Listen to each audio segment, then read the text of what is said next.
Hello there, my name is Cedric or Stupid You, and I'm the creator of FreeGameFindings. Today I have something even more different than usual for these non-short videos. Recently I started thinking about changing up my keyboard game. Mechanical keyboards are the best way to type. Getting your first mech board is an immediate improvement on whatever you used prior. Then you can get even crazier with the world of customized keyboards, a board where you put together every piece of the puzzle the way you want it. It isn't always the cheapest thing to do, but those that want their endgame keyboard know the drill. Of course, buying pre-built mech boards is definitely a strong option as well, which is why the keyboard scene can be so vast. MechanicalKeyboards.com is a storefront where you can fulfill your mechanical keyboard needs. I will be doing an unboxing, review, and even build of the Point65 mechanical keyboard kit, which is MK's recent bare bones mech board solution. They sent this thing over to promote our FGF giveaway, in which we will be giving away pre-built keyboards, mice, keycaps, and mouse pads. Stay tuned until the end to hear a little bit more about that. Without further ado, let's get into my unboxing, build, and review. In this big box here is my care package. It is worth noting that while I mentioned this is a review and build of the Point65 keyboard kit, I was actually provided a variety of other things for this as well. Were you to just buy the Point65, you would just get the kit and none of the other goodies. I got a mouse pad, a set of keycaps, a bunch of switches, some stabilizers, a t-shirt you saw me wearing earlier, a few bonus goodies, and of course the Point65 itself. To kick things off, we've got some swag keys, Knight V2 stabilizers. These are for the larger keys like spacebar, enter, and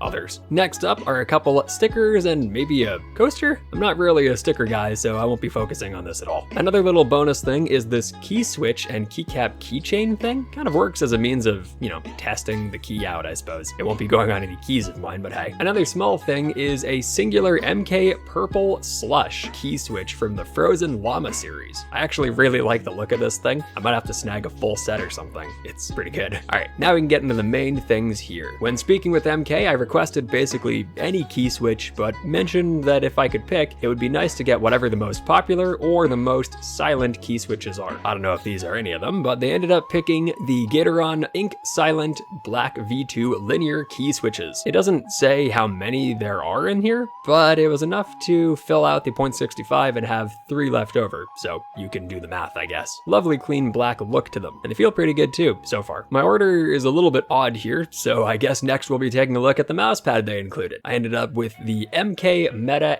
XL desk mat in white, that is. This will be a nice pairing with the black keyboard and, spoiler, white keycaps. An eye for design my contact seems to have. Super clean mat with good stitching. I'm used to the cheapest plain black mouse mat that I could find, so this is an immediate improvement, if not a bit smaller than what I'm used to. Okay, so next up are the keycaps. These are the VMK black on white 171 key cherry profile double shot set. Mouthful. I believe the very same one is actually included in the FGF giveaway if I'm not mistaken. I'm tempted to try out the blue ones that are included here for a nice little accent piece, but it wouldn't necessarily match the theme. Overall, pretty good, but it does seem like I might have a couple issues on the legend, namely the see and escape, the 5, almost looks like they're thin and not bolded or something. Taking a look at the actual legend on the site, it does seem like I am correct and it is just a bit off. I suppose in this case you would reach out to support in the scenario in which you bought these. I would assume that that would hopefully get you a replacement or some fixes for those few individual ones. Or a make good, I don't know. Okay, now for the big one. In this rugged and branded carrying case is going to be our lovely Point65 set. This might be a bit of an overload of content because of how much is here, but let's take a look. Starting off is a nice little screwdriver set that we will be talking about during the build. A couple screws and some rubber legs, a couple different options for gaskets, and then the larger goodies. These are going to be various pads and foams, the metal frame for the keys, and the PCB for the keyboard. So the thing that the keys actually go into. They went through the extra effort to screen print over this bad boy to make for a fantastic and clean look. Oh, it should also be mentioned that this is the RGB variant of the Point65. Now with this top layer explored and everything out of that zipped up cubby, let's get into the bottom bit. In here we'll find a daughter board, whatever the hell these things are, and a couple more rubber feet options. Finally, a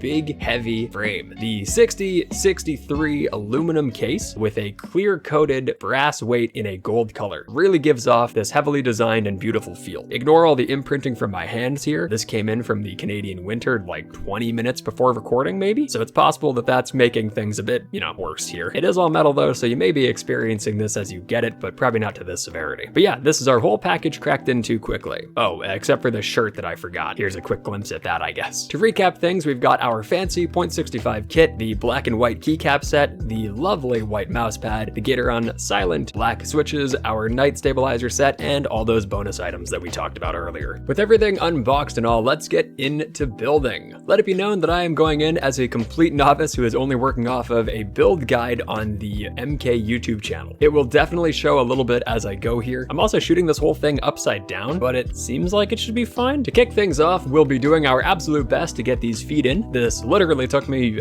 5 or more minutes, so this middle finger is justified, don't worry about that. Next up, I'll be unscrewing the frame from the base, and then these 3 middle screws which hold in the weight on the back. At this stage, by the way, big fan of the screwdriver. Feels really good, and it's reminiscent of my iFixit kit that I have and love. Now with that frame off, we tackle the middle guys, and this is where I come into the problem. Now I don't feel like I've been applying too much pressure or anything like that, but I end up getting the second middle screw stuck on the bit. I run off to get a towel or something to try to get this thing out because I'm having a hell of a time doing so, but I eventually do. Now with that resolved, I come to the final screw. The moment I do, it feels like I'm stripping the hell out of the thing. Whether it be me applying too much pressure somehow, the screw on the board being over tightened from factory, or the bit, maybe screwdriver, failing me somehow, it's clear that I need to stop using it. I switched to my iFixit kit instead and noticed that the bit from the included screwdriver might visibly be stripped as well. Hopefully that's an isolated thing, but whatever the case, my stuff works, so we're good. They thankfully include additional screws as well, so I will just use those instead of the ones that I might have stripped. Anyway, with all the screws removed, we can proceed. Give her a lift and reveal that the back plate is off. Now we dig out that daughter board I mentioned in the unboxing. We'll be taking this and installing it to the board after attaching this little cable. Be sure to do so properly. It can be a bit of a headache if you mess it up somehow, which I did. I was too loose and I had to fix it after recording. Feed this through to the front of the base and screw it in carefully with the large screws. Now with that screwed in, I place the plate and support it from the back and then flip over. Apparently I don't do a good enough job of that though. I end up needing to line it up on the bottom and carefully align things so as to not scratch it up. With that done, I go to screw it in, and now we can set it aside. Next up, we crack into the PCB. I will be including the optional foam for this. I need to take out the slightly cut sections so as to let the stabilizers go through those spots in the board easier. It takes me a sec to line some things up and figure out which ones I need to take off, but with that all prepared, I now get into the night stabilizers. You need these for the larger keycaps I mentioned before. After manually putting them in off screen, you're meant to push them into the board and screw them in from the back. I had to apply a bit more pressure than I was expecting to do so, but I get them in and flip it over to screw it through with the washers. After getting these installed, I noticed that I absolutely had no idea what to do with these things and never saw any information about them at all, so I guess they're just not going to be involved in my build. It seems like they're optional, so hey. Another optional step here, I will be using the plate foam. When that is all set up, I get the metal frame out, align it all, and I'm ready to get going. Now we can go to the big fun step, installing the switches. Now, I make a couple mistakes in doing so, but eventually I get a rhythm down. If you're following along, I guess, be sure to ensure that the pins are straight and not misaligned or bent or anything like that. The pins will need to puncture through that foam that I set up before, and I kind of didn't know that, so I focused on that rather than trying to align the pins. Bad call.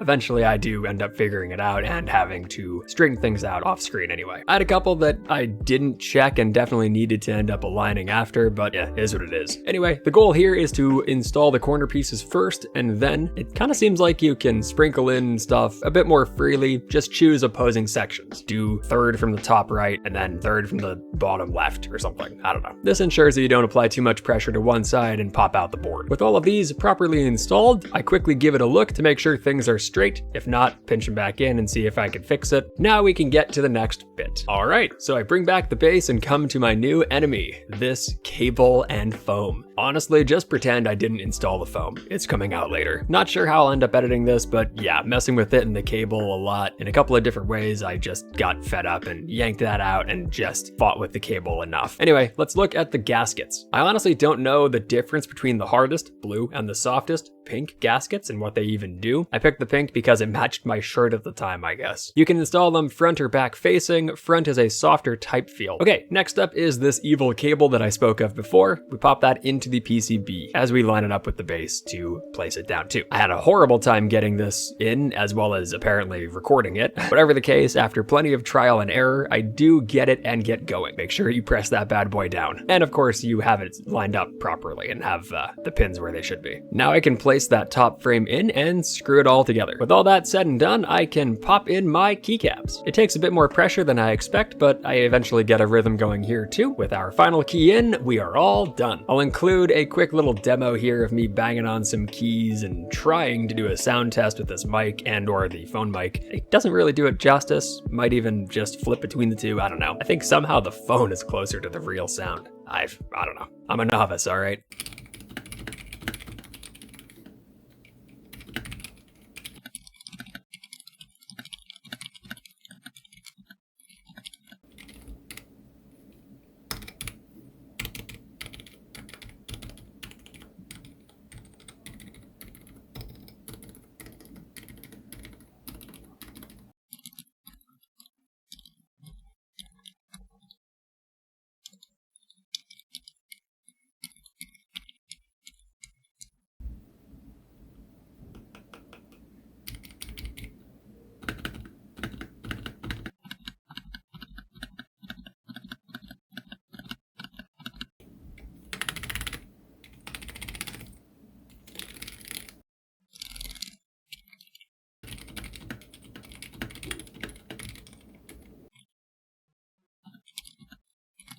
Okay, so now it has officially been a little while since building and using this keyboard. Some gaming, a bunch of emails, and this entire script, in fact, all set up and done using this board. Let's talk about how I feel about the Point65 kit, building a custom keyboard, and how it compares to what I've already used. To get things a bit more grounded, let's start off with my other boards. My first mechanical keyboard, like 10 years ago or something, was no, probably more. Oh God, I'm old. Was a basic Razer Black Widow RZ030038, back when they did blue LEDs and switches for some reason. Said first mech was loud as hell, the blue switches make that obvious. Definitely a good sound though, all in all. It was, however, quite audible on microphones, bothersome to people around, you know the deal. Also a bit busy, I don't need a numpad that badly, and the overall design's a bit tacky, so after years and years on that thing, I ended up treating myself to the very cheap Royal Kludge RK84, sporting brown switches and some random weeby keycaps that I found online. They might even be clones, I don't really know. This was a massive improvement on what I had used prior, condensed down to all I need with some extra room to make for a couple macro keys too. This thing even supported wireless, Bluetooth, and wired. I only trusted wired though, as it seemed like wireless maybe didn't have great latency. Oh, and I think you needed to do wired if you wanted to use the USB ports on the back, which I definitely did. So now we have the Point65. In terms of quality, there is no question. I think the Point is 2 or 3 times the cost of my RK84 without considering sales and without considering the fact that you don't get switches, caps, or even stabilizers with a Point65 alone. It is a night and day physical feel. No shock there, of course. For a type feel, I've used some Razer Blues, some RK Browns, and now Gatoron Silent Black linears. They all serve their own purpose, and it ends up being a personal preference thing. I can safely say though that these black linear switches, likely supported by the padding that I have included, made for a very different feel. One that I actually really liked though. Real quiet on microphones for things like, say, streaming or meeting and web conferencing and the like, while still feeling fantastic to type on. Now to focus on the Point65 a little bit more, this thing is super overkill for me personally. I would likely never go this exact route if I was doing a custom build of my own, but that's the point of custom. I think if I were to do one myself, I would gun for a board that has some IO options, a function key row, maybe even a separated section for macros of some kind, maybe possibly a wireless thing. The Point is such a premium item, obviously, but I just really like my function row. Again though, that's the beauty of customs. You can easily go and hunt down keyboard kits that support your needs perfectly. If you are going to go the custom keyboard route, you'll want to do plenty of research research, try out multiple switches somehow, and nail down exactly what you're looking for. I went into this build with only a singular video guide on how to make it work. I definitely could have used a bit more research on installing the switches, figuring out how much padding I ultimately need through rebuilds and trial and error, and looking into how to do things like lubing the switches and stabilizers. As I type this, I've gotten apparently a pretty squeaky spacebar, so I'll need to figure out how to deal with that. But that's what comes with custom. The experience overall has been really cool and interesting. I totally understand those keyboard fanatics and will need to hold myself back from becoming one of those guys with hundreds of switches and jars that I regularly swap out. Real cool hobby and experience.